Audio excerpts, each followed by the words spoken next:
Auckland sells itself as a harbour city. Sailboats on the Waitemata, a skyline built around a tower shaped like a needle, ferries gliding out to islands with names tourists mispronounce and then love anyway.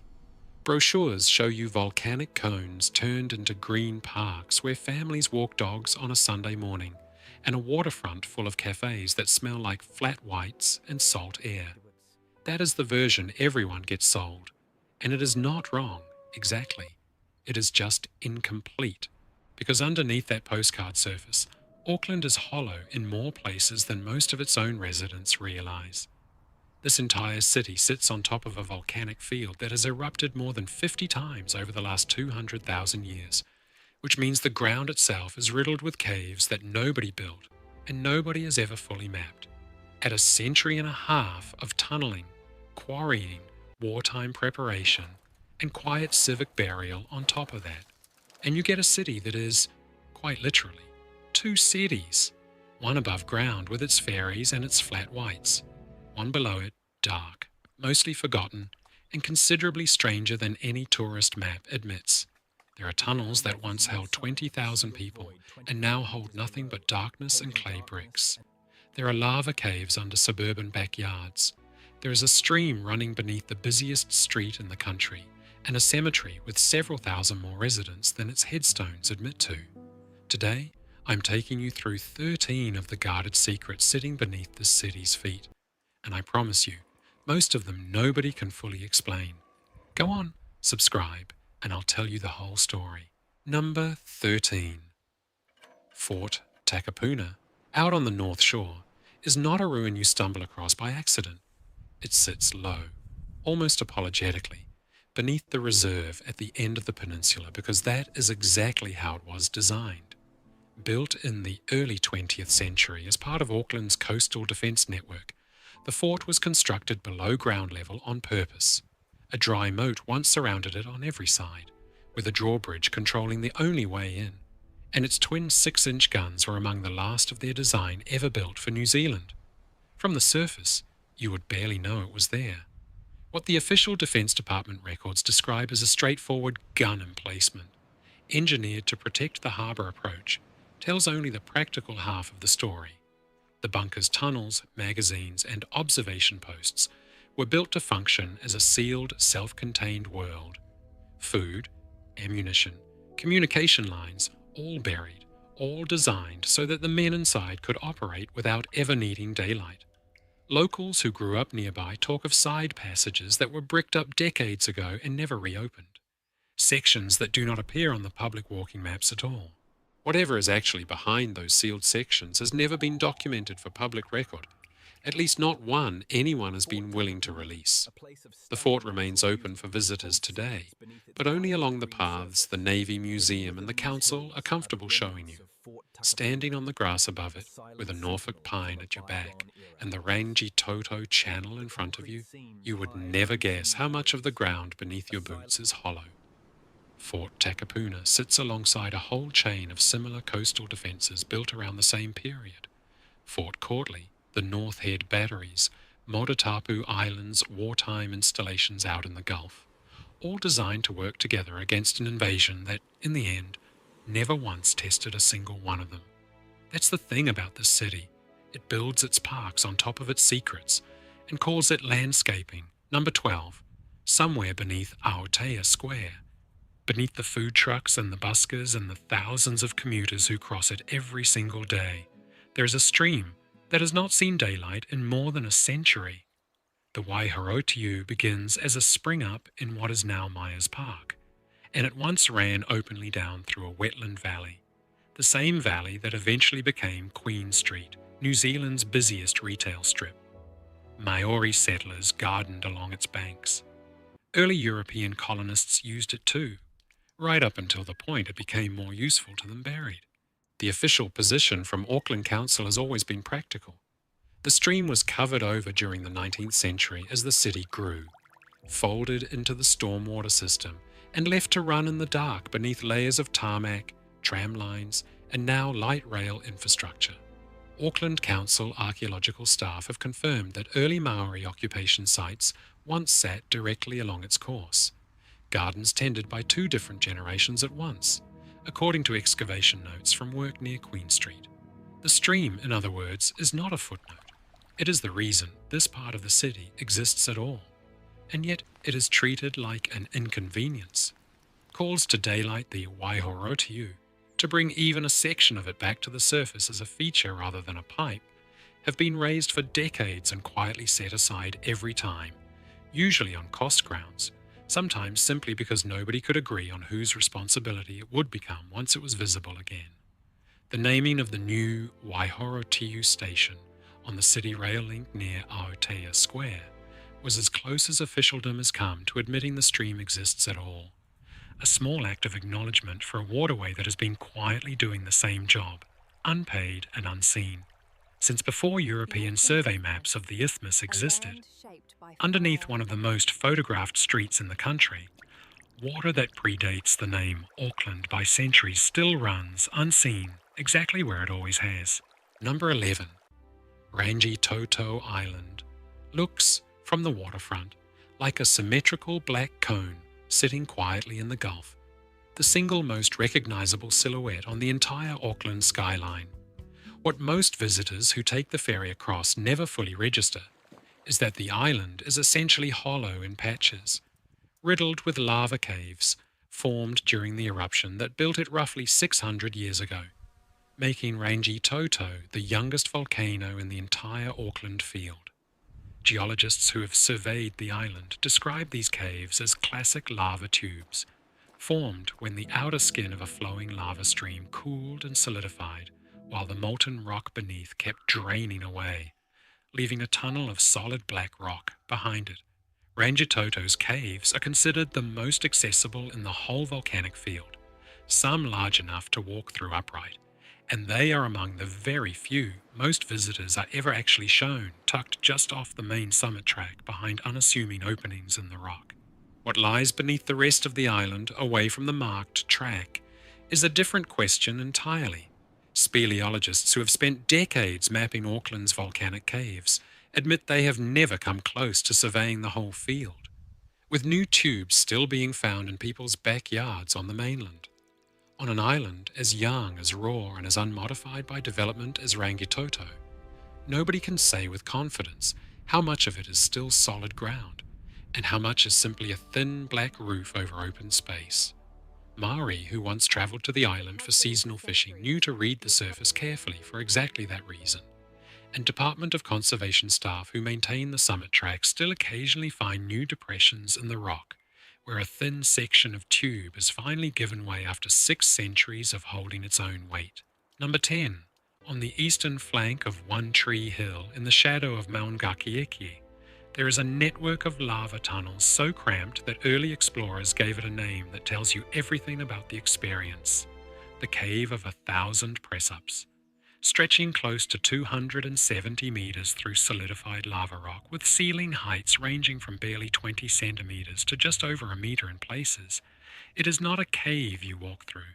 It is one you crawl through, on your stomach, in the dark, for as long as your nerve holds out.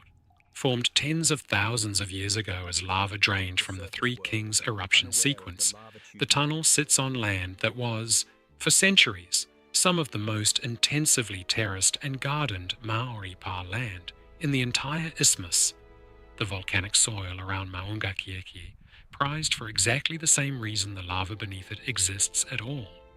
19th century newspaper reports describe organised parties, complete with kerosene lanterns and ladders, heading down into similar cave systems nearby as a form of colonial-era tourism, treating the volcanic underworld as a curiosity rather than the sacred ground Maori had long understood it to be.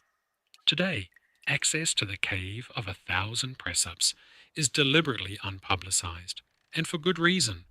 It is unlit, unmapped in any official sense the public can access, and entirely unforgiving of anyone who gets stuck, with sections narrow enough that even experienced cavers have described needing to exhale fully just to slide through.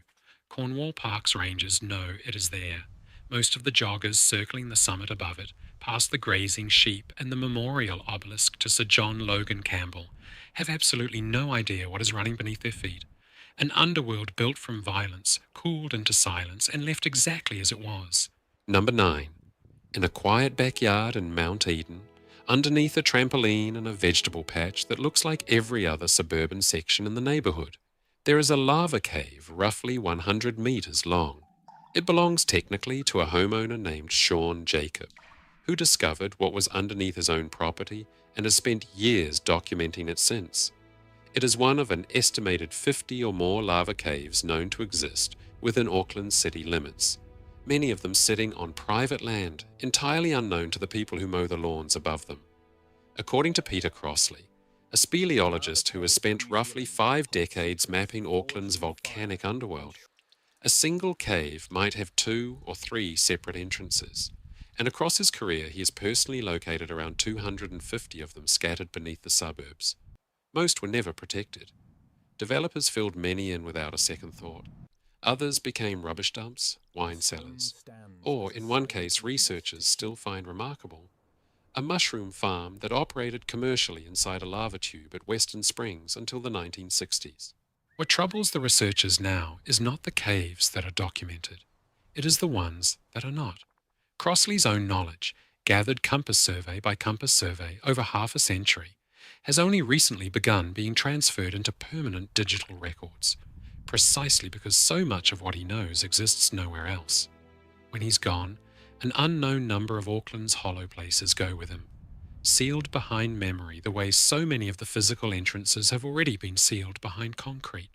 Sean Jacob, for his part, says the strangest thing about owning a lava cave is not the darkness or the depth of it, but the quiet, the sense of standing in a space carved by unimaginable violence tens of thousands of years ago that has settled, over time, into one of the most peaceful places on his entire property. Number 8. In South Auckland, beneath a hill once known as Matukutururu, Wiri Mountain, sits the longest confirmed lava cave in the entire city, stretching close to 300 meters through solid basalt and studded with rare lava stalactites, mineral formations that take extraordinary conditions to form and even longer to survive. The mountain itself very nearly did not survive.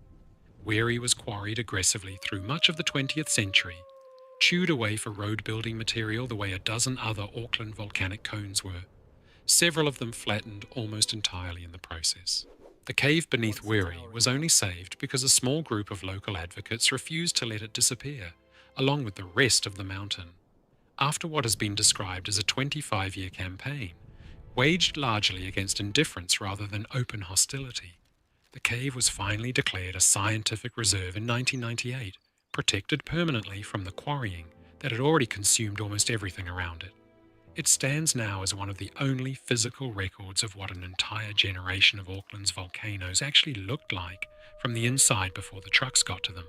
What makes Wiri worth sitting with is not just what survived, but how close it came to not surviving at all.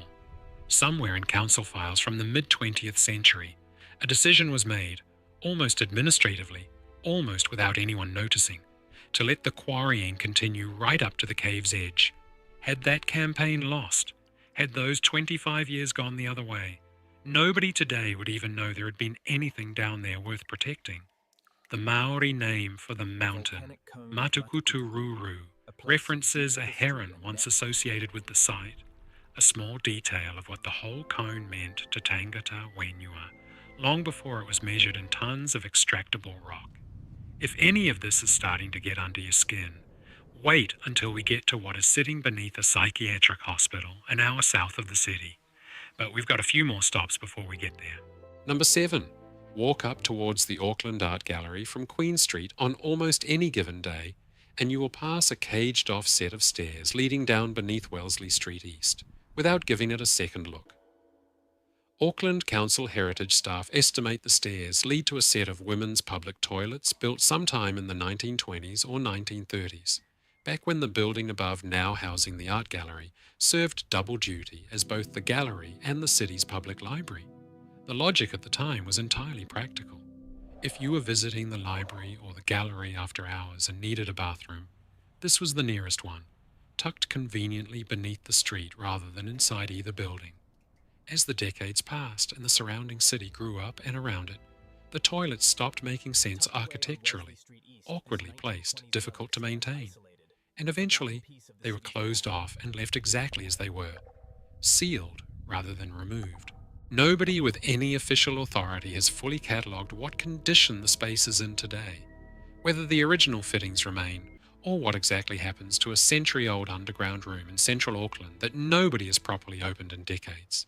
Heritage staff who have spoken publicly about the site suggest it may simply have been forgotten by process rather than decision, one of dozens of small, functional Victorian and Edwardian era structures, scattered under the central city that never made it onto a heritage register because nobody thought to ask.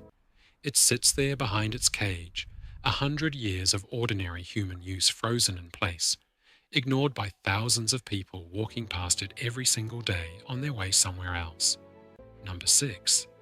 In the 1950s, at a time when the Cold War made anything vaguely left-wing look suspicious to a great many New Zealanders, a lava cave at Crater Hill in South Auckland became something considerably stranger than a geological curiosity.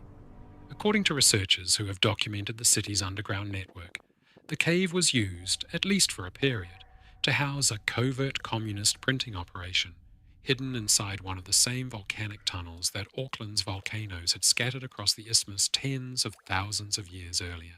The official record on exactly what was printed, by whom, and for how long remains thin, mostly surviving in the kind of local knowledge that speleologists and cave researchers pass along, rather than anything filed in a government archive. What is clear is that the choice of location was deliberate. A lava cave offers exactly what a clandestine operation needs: concealment, a controlled entrance, and complete indifference from the world directly above it going about its ordinary business. Whether the story has grown in the telling over 70 years, the way most underground stories do, or whether it is exactly as documented, is genuinely difficult to verify at this distance. New Zealand in the early years of the Cold War was hardly gentle towards suspected communist sympathisers, and anyone genuinely operating a printing press for banned material would have had every reason to choose a location the authorities were never likely to think to search. What nobody disputes is that Auckland's lava caves have been used across the decades, for purposes about as far from geology as it is possible to get: wine cellars, mushroom farms, rubbish dumps, and, if the researchers have it right, at least one operation that somebody very much wanted the surface world to never find. Subscribe to show that these videos actually help and that they make sense. It genuinely does make a difference, and I appreciate every one of you who does. Number 5. In April of 1936, 2 local boys, aged 11 and 13, went exploring in the Three Kings Caves near what is now the suburb of One Tree Hill, and did not come home. Their families raised the alarm when they missed their expected return, and a search party of 45 residents and 3 policemen assembled with kerosene lanterns, torches and ropes, splitting into groups led by whoever in the neighbourhood actually knew the cave layout well enough to navigate it in the dark. It took roughly 2.5 hours to find them, close to 25 metres below the surface, deep enough that the walk back out took a further quarter of an hour on its own. When the search party reached them, the boys were reportedly almost asleep, entirely undisturbed by what had, to every adult involved, been a genuine emergency. The Three Kings Caves had been a site of casual exploration for generations by that point, popular with the social clubs, scientific groups, and generations of schoolboys drawn to exactly the kind of adventure that nearly cost these 2 boys their lives. What the incident revealed, beyond 2 very lucky children, was how little anybody actually understood about the scale of what sat beneath the Three Kings volcanic cones. The caves had been visited casually since the 1840s, when an Auckland Times reporter described touring similar lava fissures nearby as a curiosity for the good people of Auckland. An earlier account from 1907 describes officials and reporters visiting a nearby cave system at One Tree Hill, only through a narrow opening and several ladders, with Sir John Logan Campbell himself, then in his 90s deciding the descent was too difficult even to attempt. Nearly a century after those first casual visits in 1936, nobody had still bothered to properly map the Three Kings Caves. In places, nobody has managed it since. Number 4. Maungauika, North Head, sits at the mouth of the Waitemata Harbour, a headland that Maori used for defence for centuries before European settlers arrived and decided it needed defending all over again, this time from an invasion that never came. Fears of Russian aggression swept New Zealand so thoroughly in the 1870s that a fabricated newspaper story about a Russian warship supposedly landing troops in the harbour sent Aucklanders running into the streets in a panic. Real fortifications followed in 1885, expanded steadily over the next several decades by convict labour, up to 40 prisoners at a time, living in a barracks on the summit and digging an increasingly elaborate network of tunnels, gun emplacements, and underground storage rooms. The official history is straightforward enough. Disappearing guns, coastal batteries, a defence network that never fired a shot at an actual enemy across its entire operational life. What the official history does not fully account for is what locals in Devonport have spent decades describing. 2 military aircraft, they say, are buried somewhere inside the hill itself, hidden there during the war years. In the mid-1990s, the army was reportedly called back in to jackhammer sections of the hill, searching for them, working for several weeks before finding nothing, while residents were warned that live ammunition might still be present and could detonate without warning. Whether those planes exist or never did, the tunnels themselves have earned a separate reputation entirely. Visitors and paranormal researchers alike describe cold blasts of air in isolated chambers, quick-moving shadows down side passages, and a persistent, uneasy sense of not being entirely alone underground, even with a torch in hand and the exit clearly marked. In 2014, ownership of Maungauika was formally returned to the collective of 13 Auckland iwi and hapu as part of a treaty of Waitangi settlement, restoring a relationship with the Maunga that long predates the guns, the concrete, and every rumour buried beneath them. Whatever is or is not still hidden in that hill, Maungauika keeps its answers exactly where it has always kept them, underneath. Number 3. Beneath Albert Park, in the heart of the city, sits one of the largest deliberately built voids Auckland has ever created and then deliberately destroyed. When Japan entered the war in 1941, panic about air raids on the central city drove the Auckland City Council into urgent action. City engineer James Tyler designed a network of shelters estimated to cost $120,000, and beginning in February 1942, up to 300 men, most of them middle-aged workers considered unfit for overseas service, worked round-the-clock shifts, 6 days a week, digging by hand through sandstone and volcanic rock. By August that same year, the final connecting tunnel was pierced clean through, and Mayor John Allam and engineer Tyler famously shook hands through the last opening, before the shelters officially opened in October 1942. 3.5 kilometres of tunnels, 9 separate entrances, all capable of sheltering somewhere between 20 and 22,000 Aucklanders at once, lined with nearly 1,000 kilometres of native timber. The bombing never came. Within a year, the untreated timber supports were already failing, and by 1946 the entire network had been backfilled with 8.8 million unfired clay bricks and sealed shut, an enormous act of civic engineering built for a catastrophe that never arrived, then quietly erased before it ever had the chance to matter. A man named Bill Reed has spent close to 30 years campaigning to have even 25 metres of Tunnel 5 reopened as a museum, meeting with council officials, tourism boards, anyone who would listen. At one point partnering with a fellow Devonport resident, Mark Howarth, on formal excavation plans as far back as 2012. Every proposal is stalled, largely over the cost of the safety work now required after 80 years of decay. An Auckland council has confirmed on more than one occasion that no actual engineering investigation into reopening the tunnels has ever been carried out. The tunnels remain sealed, sitting in the dark beneath one of the busiest parts of the city. Still full of clay bricks, nobody has moved in nearly 80 years, waiting for someone to decide what, if anything, should be done with them. Number 2. Grafton Gully carries the Auckland Southern Motorway through the middle of the city today. 6 lanes of traffic moving through a valley that used to be something considerably quieter. Symonds Street Cemetery, established in 1842 as Auckland's very first official burial ground, once stretched across land that the motorway now runs directly through.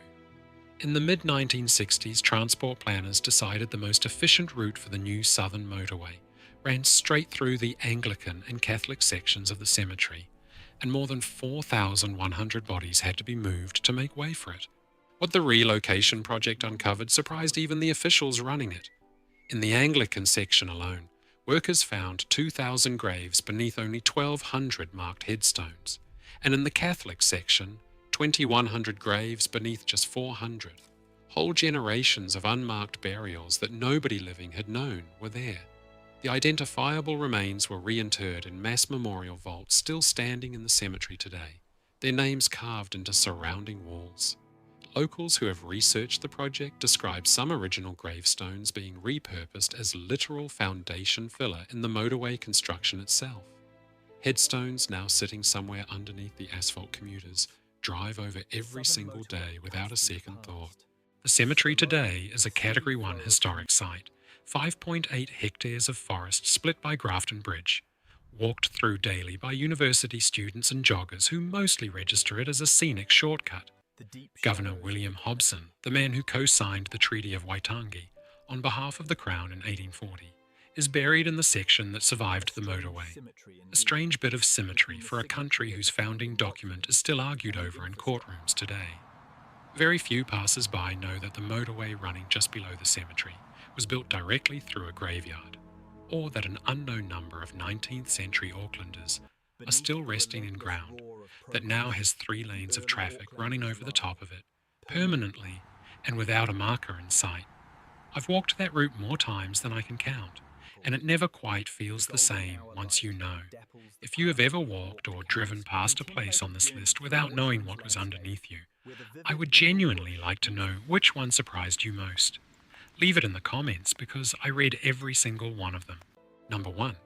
South of the city, out past Papakura, on land that was farmland before it became something considerably darker, Kingseat Hospital operated as a psychiatric institution from 1932 until its closure in 1999. It began, almost absurdly, with 20 patients arriving on site equipped with 10 shovels and 12 wheelbarrows, tasked with helping build the very facility that would go on to house them and eventually hold as many as 1,000 people, including children, at its peak in the 1960s. The official record documents a villa-style institution, considered progressive for its era, designed around separate pavilion buildings rather than one imposing block, an approach intended to feel less institutional than the older asylums it was meant to replace. It was named deliberately after a sister hospital in Aberdeenshire and Wellesley, Scotland, following a health department director's overseas visit there in the 1920s, part of a broader era in which New Zealand borrowed its mental health architecture wholesale from Britain, theories included. What the official record took considerably longer to fully document was what happened inside those villas. Beginning in the 2000s, more than 200 former patients came forward with allegations of mistreatment during the 1960s and 1970s, describing electroconvulsive therapy administered without anesthetic, forced medication, and prolonged isolation. In 2004, the case of an 11-year-old boy named Clement Matthews, who died at the hospital in 1968, was formally reopened after a former patient claimed to have witnessed his death at a staff member's hands. Beneath the surviving buildings, urban explorers and council contractors alike have documented sections of the site that go further underground than the public tours or the haunted attraction operators who now lease part of the grounds ever mention. Disused service corridors and at least one underground area whose original purpose has never been fully explained in any record I could find. Part of the site now operates as a haunted attraction for paying visitors, which sits uneasily alongside everything else this hospital actually was. A real place, with real patients, some of whom never left and are buried in unmarked graves not far from where their wards used to stand. Whatever ghost stories have grown up around Kingseat since 1999, and there are plenty, the real weight of the place has nothing to do with hauntings. It has to do with the 200 people who came forward decades after the fact, describing things that happened to them as children and young adults in buildings that are still standing, mostly empty, south of a city that has largely moved on without them. That is the thing about everything we have walked through today. Air raid tunnels nobody needed, a stream nobody wanted to look at again, a cemetery paved over for traffic, lava caves that once hid mushroom farms and printing presses, and, in at least one backyard, a family's quiet Sunday afternoon. A hospital whose worst chapters took decades to surface and are still surfacing now. Auckland did not set out to hide these things. Not deliberately, not most of them. It simply kept building on top of them, the way any growing city does, laying tarmac and turf and trig points over whatever was inconvenient at the time, until the ground itself became a kind of filing cabinet nobody bothered to open. What is underneath a city says as much about its character as anything standing above it.